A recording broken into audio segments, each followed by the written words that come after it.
Hi, everybody. Thanks for joining another episode of The Lowdown by Analysis.Tech. I'm Rob Koplowitz, one of your hosts today, and I'm here with my partner in crime, often partner in crime, John Rymer. How are you, John? Great, Rob. Really excited about today's episode.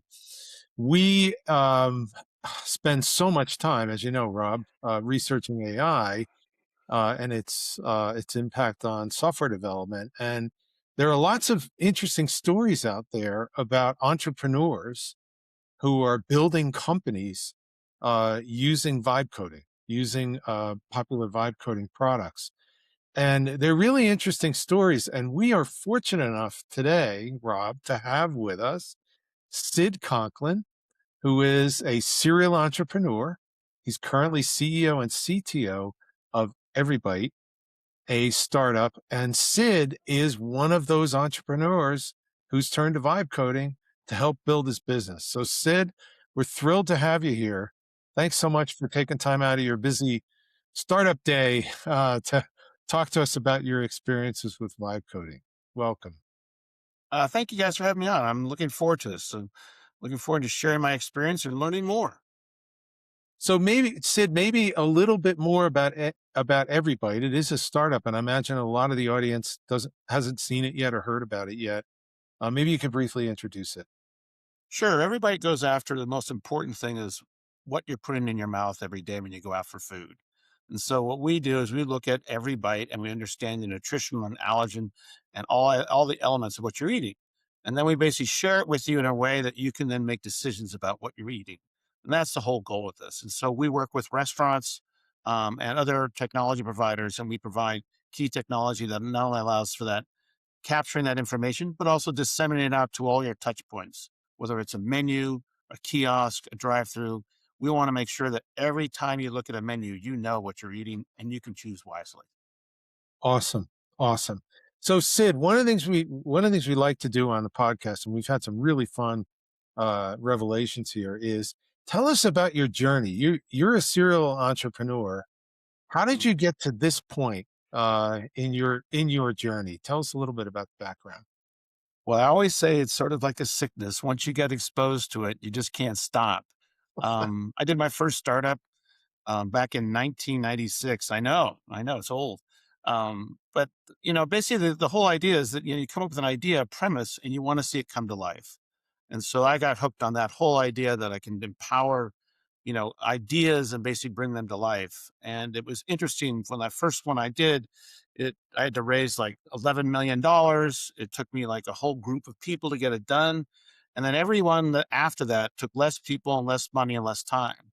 And now we're at this point where it's a huge jump. We're now jumping into this agentic systems where we're basically allowing them to write the code. So the current constructs we're working with, they're writing almost 100% of the code.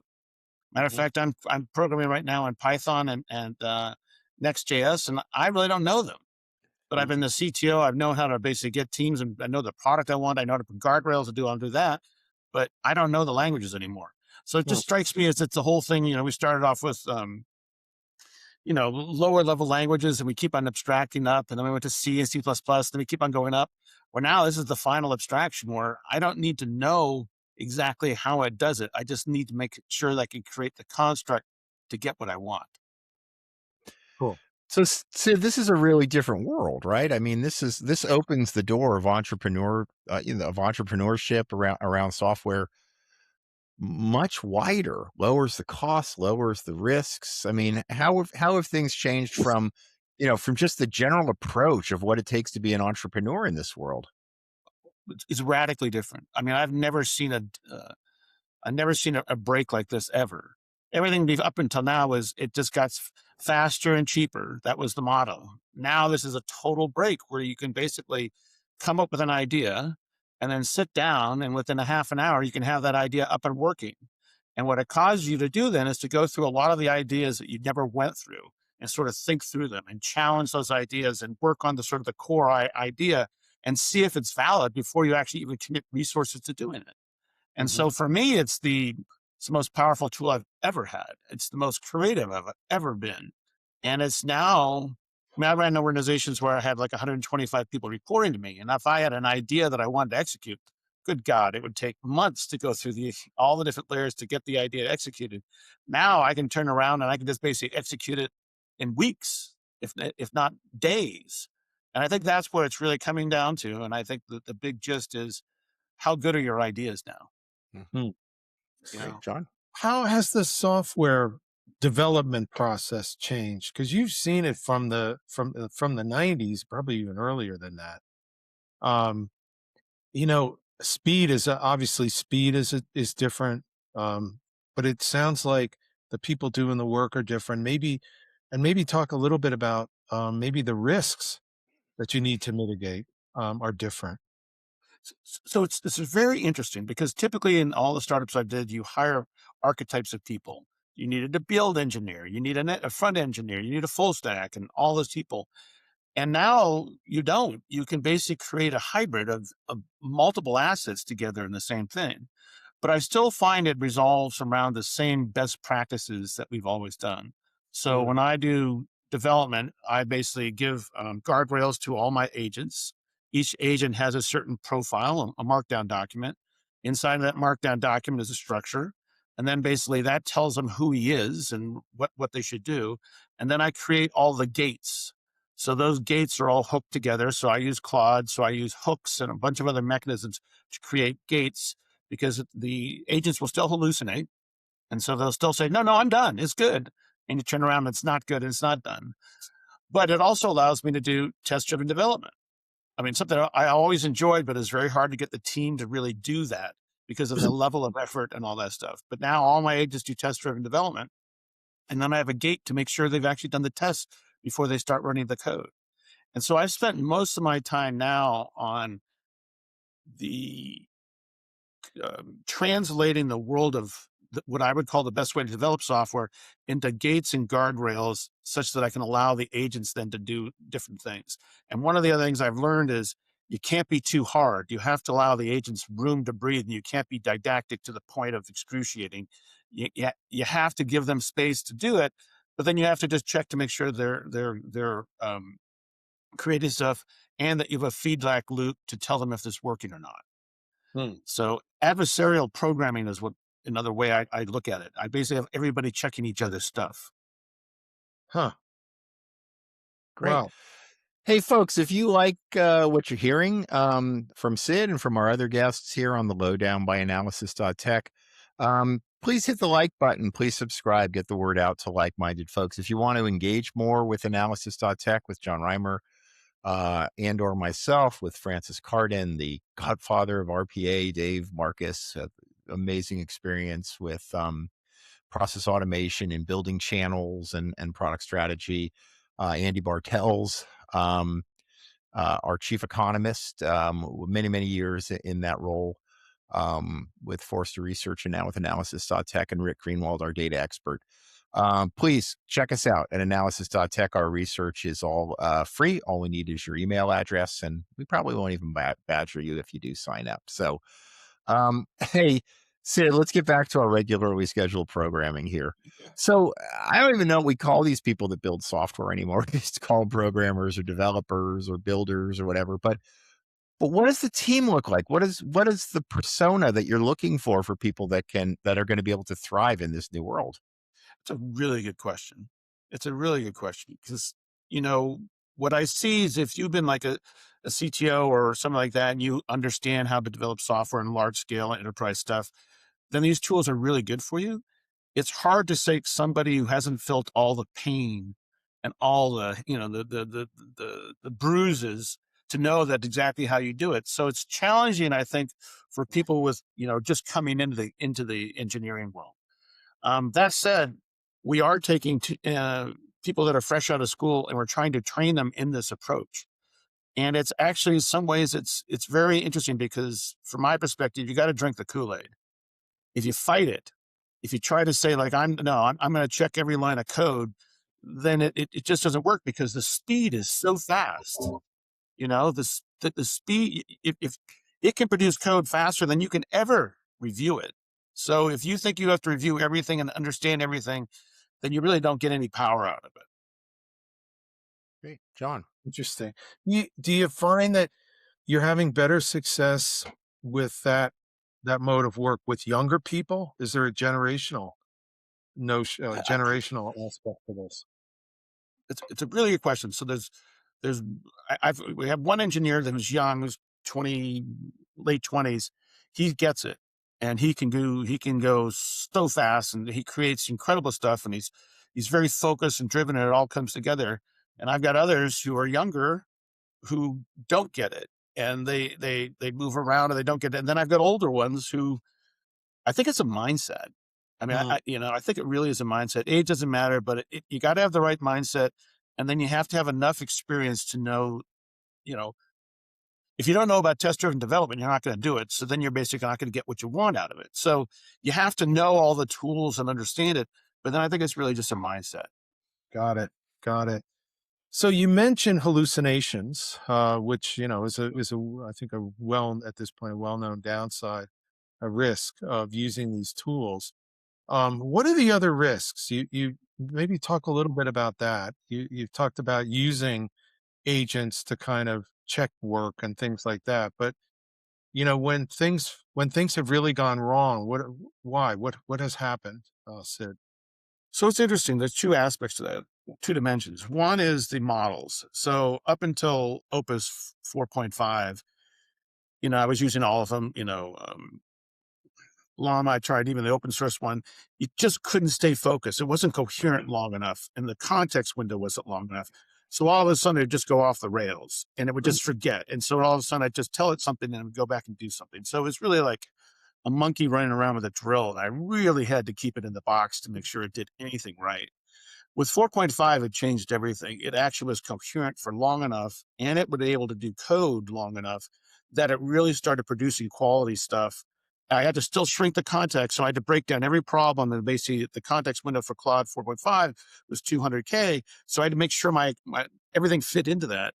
And then what happened with 4.6 and 4.7, you got to the million token context, and that changed everything because now it had enough context to do all that. So that was huge. At the same time, I also ran into the problem of I wasn't structuring my ideas correctly, and I wasn't having enough guardrails and the way I wanted things done. And I had to be some areas very structured and focused and say things, and other areas I had to have, people give them the agents a little loose. But if I did that and I started really playing with this, it all of a sudden could take off. So I could have agents all of a sudden work for a half an hour, an hour straight, and I could be running 10 to 20 agents, and it was all working. And it was a little frightening, but it was all working. Um, and then you can start to see the power of where it's going. So if I view AI as basically this line that's going to keep on going, and if you basically make it asymptotic, that means all the problems I'm having now, just as I saw when I was before 4.5, should go away, which means then all of a sudden the door of opportunity just opens way up. So Sid, in this world, are we moving into, I mean, we've heard all the, all the hyperbole, all the hype out there. SaaS is dead, but this whole John and I've lived in the world of low code, and Yeah. we've always thought this was an entree into more bespoke applications, things that we could use to differentiate our firm through the use of software. How much do you think this is going to change the software vendor landscape as we see it today? I think it's going to have huge ripple effects. You already see, like, Salesforce saying they're moving to an API company. They're getting out of the UI game. Well, I mean, that's what this real world is going to be. And I think what we did before in the old world, we took these generic products, we put them together, and then we wrote this huge layers of integration on top of them to try and get them all to talk to each other. And it was an endless focus. Now, I think what happens when all these systems go to agentic, where they have basically an MCP interface, a CLI interface, or an API interface, you now just basically string them all together. They don't confound the UI at all. You can make it whatever UI you want at that point. And you can also then basically create, you can create a Slack light if you want. All those things are now possible. And so what it does when you go to vendors or into the industry, it's like, hey, I don't have an industry for everybody. I got a product now that fits you. And because the economics are so radically different, I mean, radically different. If you think about it, If you went and hired a team of 10 in the Valley right now on an annualized basis with if you wanted quality people, you're talking millions of dollars, right? If you basically do it through, Claude Code, $200 a max plan, get a few max plans, cycle them through, you're now talking peanuts. And even though they won't be as good as the potential as the other one, but what's happening is we're seeing the codes get better and better and better. And so I sort of view the world as going to be going very bespoke. It's very hard for SaaS to compete in this world because they offer basically this buffet that all is tied together and it can't basically be flexible.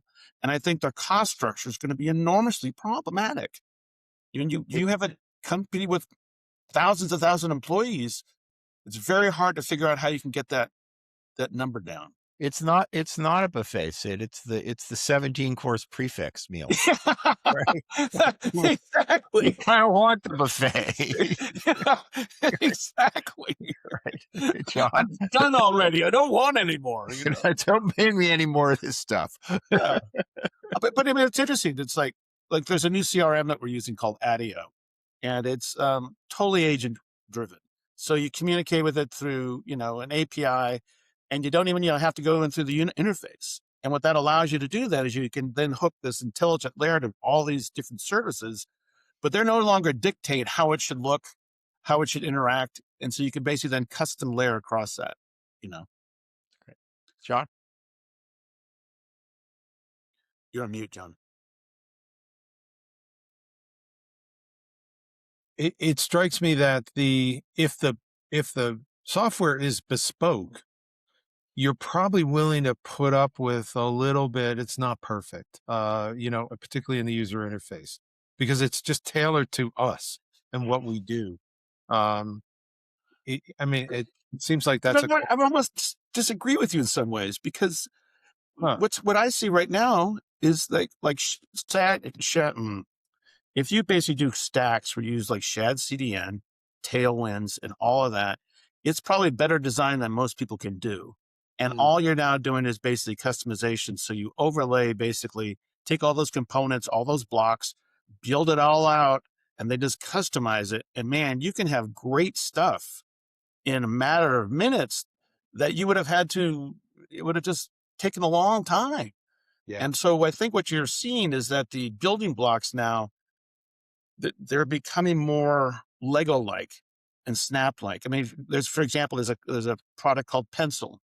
I don't know if you've heard about it, but it's pretty amazing. You go in there, you basically have designers basically create the UI, and then you tell it to export it, and it turns it into React with Shad CDN and all the stuff baked all in. I mean, that used to take like designing, exporting materials, manifests, all that stuff, and now it's just all done. So that's the other thing I've seen, John, sorry to interrupt, but it's like it's changed in the sense of we used to have to do all these steps. These steps are getting collapsed. And when they collapse, they're getting better and faster. Yeah. Awesome. Hey, Sid, I know that one of the aspects of some of your startups was offshore teams over the years. What is this world going to do to that market with low cost offshore development teams? That's a really good question. I don't quite know yet because it's still, I think, too early to tell. But I mean, we look for this talent anywhere. We have an offshore team in Serbia, highly talented people. Matter of fact, the one engineer that we talked about, he's that type of guy. So we need to find them anywhere. And I don't know, John. It's a good question. Cool. Hey, Sid. I suppose. Hey, Sid, as you were describing EveryBite at the beginning, this is something I really need. How do our listeners find you and find out more about EveryBite? So we're online, everybite.com. And we're also on some of the biggest restaurants, we're on Steak and Shake, and we're basically powering a lot of these different big restaurant chains. So our whole idea is go to where the people are, go to where they basically interact, and then work with those restaurants to basically power them so they can bring this type of information directly to the consumers. So as you know, Gen Z and Gen X, they want to customize everything, and now it's leaked over to everybody. Everybody wants to customize everything. And in food, the way you customize it, you have to look at what's the nutrition, what's the allergies, what's in your food. I don't like onions. I don't like cilantro.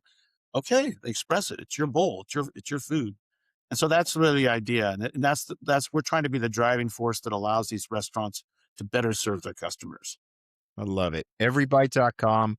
Find us at analysis.tech. Really easy to find us. Thanks, everybody, for listening to another episode, and we'll see you on the next episode of The Lowdown by analysis.tech.